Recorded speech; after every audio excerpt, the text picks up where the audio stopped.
새번역 사도신경으로 신앙 고백하겠습니다.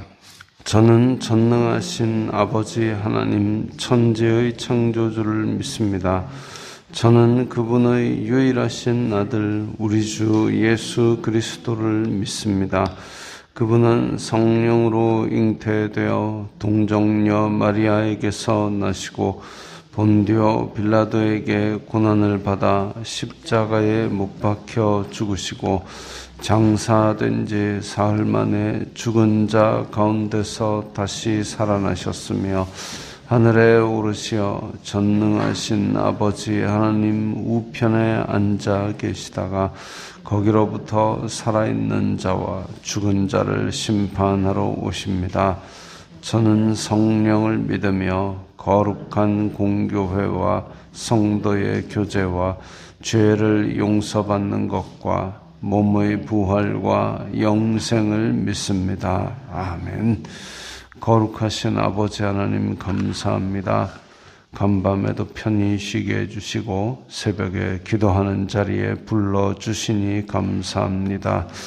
이 시간 저희들이 마음 중심으로 주님을 경외하게 하여 주시옵소서. 예수님 이름으로 기도드리옵나이다. 아멘. 찬송가 264장입니다.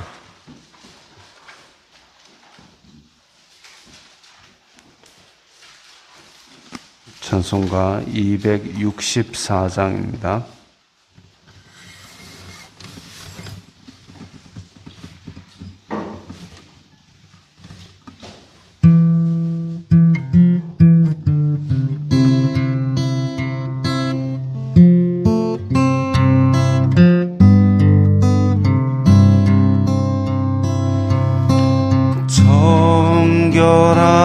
하는 셈이 나의 앞에 있도다.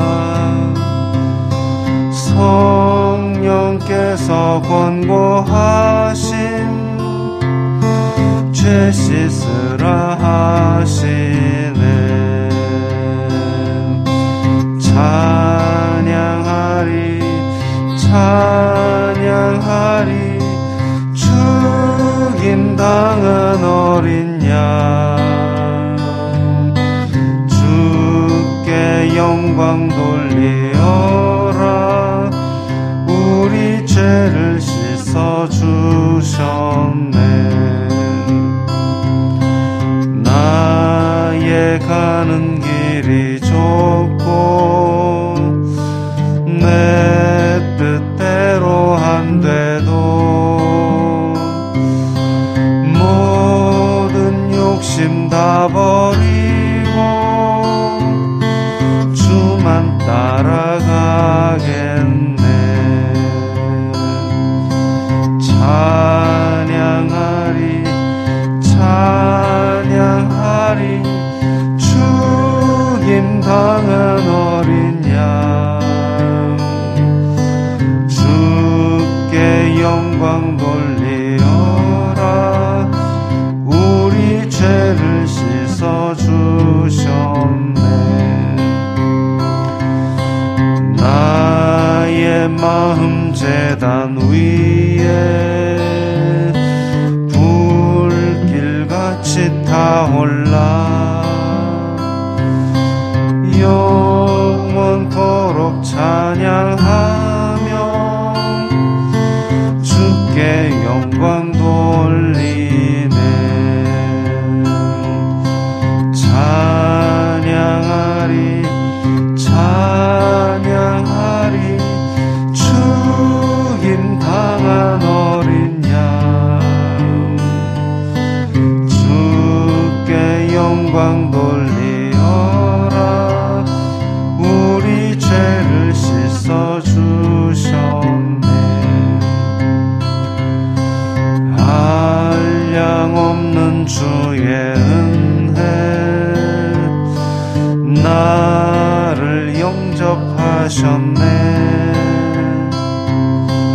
내가 지은 모든 죄와 허물 용서하셨네.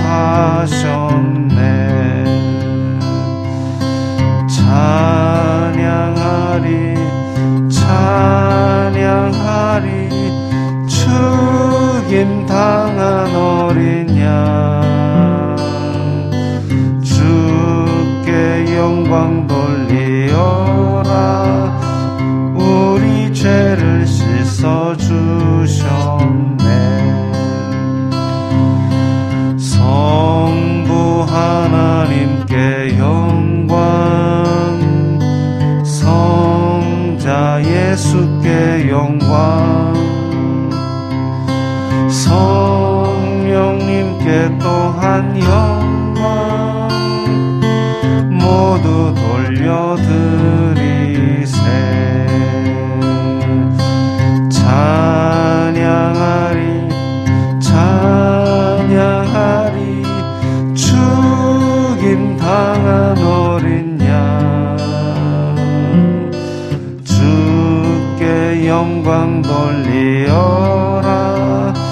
우리 죄를 씻어 주셨네.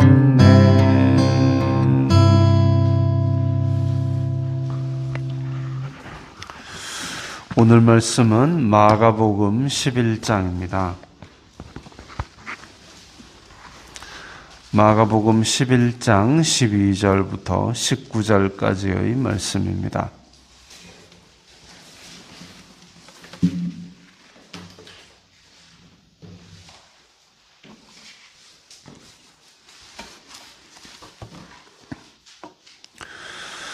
마가복음 11장 12절부터 19절까지의 말씀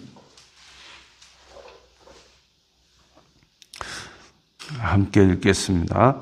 이튿날 그들이 베다니에서 나왔을 때에 예수님께서 시장하신지라 멀리서 잎사귀 있는 한 무화과 나무를 보시고 혹 그 나무에 무엇이 있을까 하여 가셨더니 가서 보신즉 잎사귀 외에 아무것도 없더라.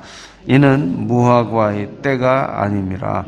예수님께서 나무에게 말씀하여 이르시되 이제부터 영원토록 사람이 내게서 열매를 따먹지 못하리라 하시니 제자들이 이를 듣더라. 그들이 예루살렘에 들어가니라. 예수님께서 성전에 들어가사 성전 안에서 매매하는 자들을 내쫓으시며 돈 바꾸는 자들의 상과 비둘기 파는 자들의 의자를 둘러 엎으시며 아무나 물건을 가지고 성전 안으로 지나다님을 허락하지 아니하시고 이에 가르쳐 이르시되 기록된 바 내 집은 만민이 기도하는 집이라 칭함을 받으리라고 하지 아니하였느냐. 너희는 강도의 소굴을 만들었도다 하시매 대제사장들과 서기관들이 듣고 예수님을 어떻게 죽일까 하고 꾀하니 이는 무리가 다 그의 교훈을 놀랍게 여김으로 그를 두려워함일러라. 그리고 날이 저물매 그들이 성 밖으로 나가더라. 아멘. 고난주간의 첫째 날 월요일입니다. 예수님께서 종려주일에 예루살렘에 입성하시고 성전의 모든 곳을 둘러보시고 나가시고 그 다음에 오늘 이제 이튿날 월요일이죠. 그들이 베다니에서 나왔을 때에 베다니는 나사로, 마리아, 마르다가 있는 곳입니다. 아마도 거기에서 이렇게 유하셨던 것으로 보입니다. 근데 베다니가 예루살렘에서 뭐 가깝다면 가깝지만 예루살렘 성전에서 동쪽으로 올라오면 겟세마네 언덕이 있고 그 언덕 꼭대기 넘어서면 이제 벳바게입니다. 벳바게. 그리고 그 언덕에서 내려가야 베다니라는 동네가 나옵니다. 그래서 베다니는 이제 대략 한 1시간 정도 거리라고 그렇게 알려져 있습니다. 근데 예수님께서 시장하신지라, 그러면 이제 예수님께서 아침에 예루살렘 성전으로 올라가시기 위해서 나오셨을 때에 시장하신지라, 그때 당시는 로마 식민 치하였고, 지금보다 2000년 전에 식민 치하의 일반 백성들의 삶은 굶기를 밥 먹듯이 하는 삶이었을 겁니다. 그래서 이제 시장하신지라 그럴 수 있죠. 근데 멀리서 잎사귀 있는 한 무화과 나무를 보시고, 자, 겟세마네 동산을 넘어가는 그 동산, 그 산이 벳바게라 그랬습니다. 벳바게. 근데 벳바게, 벳 이러면 언덕이고, 바게 이러면은 이제 무화과 나무를 말합니다. 무화과, 바게. 이제 무화과가 두 종류가 있는데, 바게가 있고, 그 다음에 테나라는 게 있습니다. 그래서 우리가 무화과 나무가 그 잎사귀가 막 무성해지기 전에 조그만 열매들을 맺는 거를 이제 바게라 그러고, 그리고 잎사귀가 무성해지고 그 다음에 5월, 6월 지나면은 이제 정상적으로 큰 열매들을 맺게 되는데 그걸 테나라 그럽니다. 그래서 지금 3월에 맺히는 작은 열매들, 3월에서 4월 넘어갈 때 맺히는 작은 열매들, 바게가 사실은 이게 이제 우리나라로 치면은 옛날에 보릿고개 식으로 기존에 작년에 먹었던 어떤 그 수확물들을 먹고 그 다음 해에 처음 익은 열매가 나기까지의 그 배고픈 시절, 그걸 넘기게 해주는 소작농들의 일반적인 식물, 이런 것들이 이제 바게에 해당됩니다. 그래서 예수님께서 벳바게를 올라가시면서 이 바게에 있는 무화과들을 보시다가 이제 잎사귀가 무성하니까 그래도 바게 몇 개를 이렇게 먹고 올라갈 수 있지 않을까, 그걸 기대하신 것이라고 볼 수 있습니다. 이제 근데 바게가 없으면, 그 잎사귀가 무성해지기 전에 맺히는 조그만 무화과 열매 이런 것들이 없으면 사실 이제 그 해에는 테나도 기대할 수가 없는 그런 상황이죠.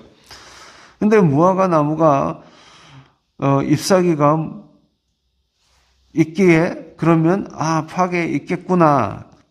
지금 이 6월절 시기에 다 바게가 있는 시기이기 때문에.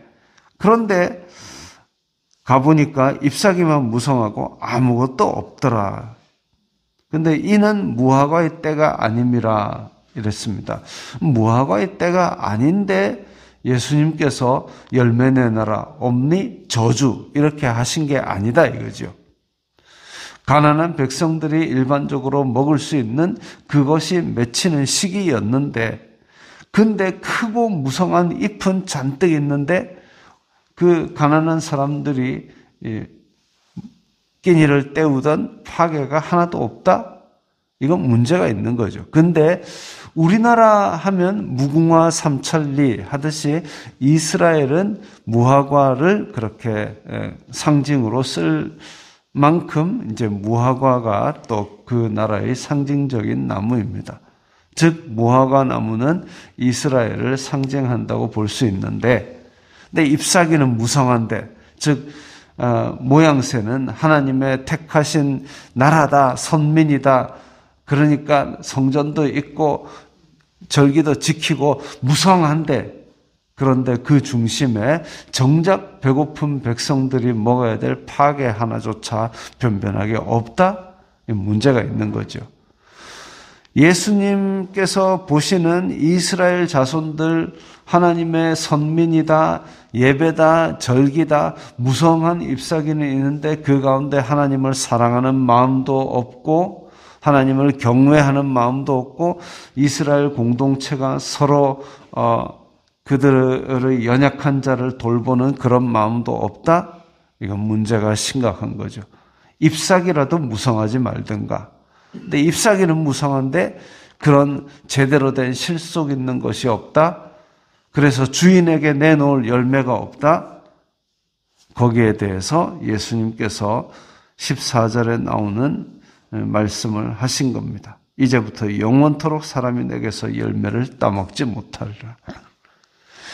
거칠에만 화려하게 하기를 원하는 그런 것들, 진짜 실속과 진짜 열매가 없는 것들에 대해서는 하나님께서 그 나무 자체를 기뻐하지 않으신다는 것을 깨달아야 할 것입니다.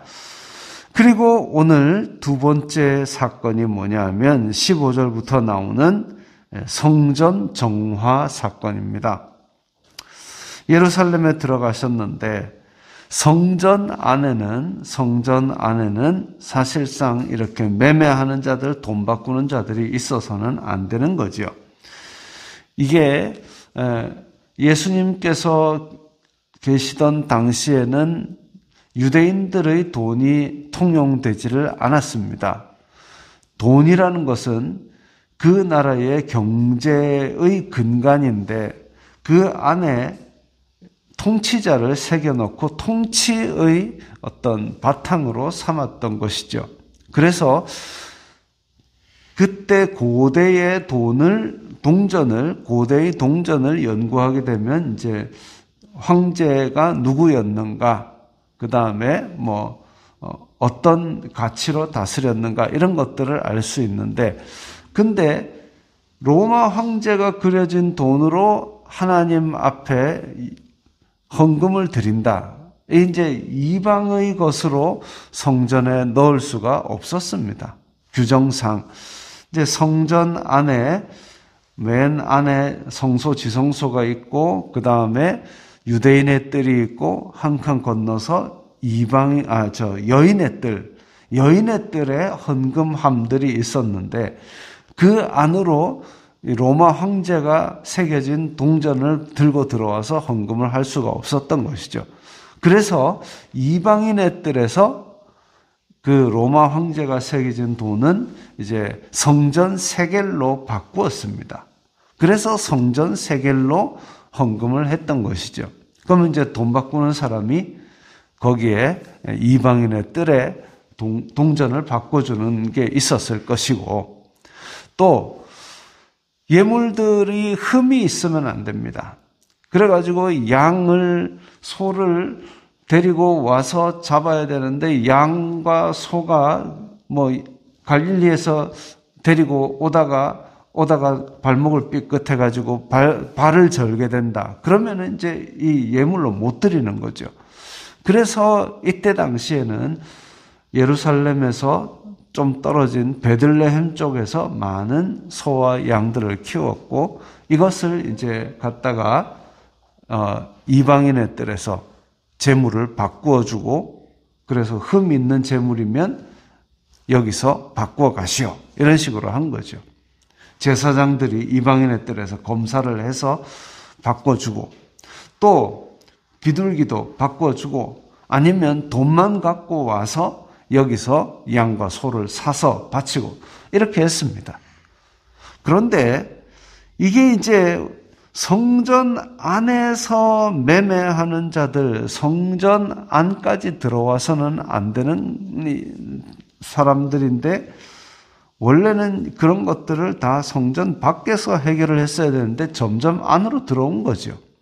점점 안으로 들어오고, 또 전승에 의하면, 유대 전승에 의하면 흠이 없는데도 불구하고 흠이 있다 해가지고 비싼 성전 양으로 바꾸게 만들고, 또 성전 세겔로 바꿀 때에 원래 이제 5분의 1을 더 하는데 그것 말고도 아마 환전 수수료 이런 걸 더 받아 챙겼던 모양입니다. 그리고 그 받아 챙기는 폭리의 이면에는 누가 있느냐 하면 대제사장이 있었죠. 대제사장의 비호 아래, 오히려 성전을 더 깨끗하고 규정대로 운영을 했어야 될 대제사장이 오히려 성전 안으로 그런 폭리하는 업자들을 다 끌어들여가지고 허가해주고 자기에게 이익이 없었을까요? 상납받았겠죠. 상납받은 정도가 아니고 자기가 직영을 했을 겁니다. 아마 아는 사람 불러다가 야 여기서 돈 받거라 해가지고 막대한 이익을 나누고, 로마 치하에서 백성들은 파괴 하나가 없어가지고 쫄쫄 굶고 앉았는데 대제사장이라는 작자가 성전을 통해서 장사를 하고 있다. 이건 천벌받을 일이죠. 그래서 예수님께서 그걸 다 뒤집어 엎으시고 17절에 만민이 기도하는 집에서 이게 지금 강도 소굴로 만드느냐고 강하게 꾸짖으셨습니다. 이게 성전 정화입니다. 대제사장과 서기관들이 그 얘기를 듣고 우리가 하나님의 법을 어겼구나 하고 부끄러워한 게 아니라 예수님을 어떻게 죽여버릴까 그거 논의하고 앉았습니다. 종교의 타락이 극심한 것이죠. 왜냐하면 예수님께서 지금 이 대제사장의 사업체를 뒤집어 엎은 것 정도가 아니라 권위에 대한 도전입니다. 대제사장의 권위, 그걸 완전히 무너뜨린 것이죠. 백성들도 진짜 이게 성전 안으로 들어오면 안 되는데 이까지 들어와가지고 저게 다 대제사장 수입으로 들어갔구나라고 깨닫게 된 거죠. 그러면 대제사장이 백성들 앞에서 권위가 안 서겠죠. 그러니까 대제사장이 자기의 권위와 자기의 이익을 해쳐버린 예수님에 대해서 죽여버리고 싶은 것이죠. 탐욕에 눈이 멀어가지고 하나님의 진리조차 외면하는 대제사장이 된 겁니다. 이런 극도의 암흑적인 시기에 예수님께서 오셨습니다. 뭐하러? 이런 죄인들을 구원하시러 오셨습니다. 그리고 날이 저물매 그들이 성 밖으로 나가더라. 이제 월요일에는 이렇게 성전을 정화하시고 예수님께서는 다시 베다니로 넘어가셨습니다. 고난주간의 첫째 날입니다. 예수님께서 성전을 정화하신 것처럼 오늘 우리가 믿는 행적 가운데는 과연 잎사귀만 무성한 신앙인지 아니면 대제사장과 서기관들처럼 내 이익만을 위한 신앙인지 다시 한번 돌아보고 회개할 것은 회개하고 예수님의 행적을 다시 묵상해야 되겠습니다. 기도합니다. 거룩하신 아버지 하나님 감사합니다. 고난주간의 첫날 예수님께서는 성전을 정화하셨습니다.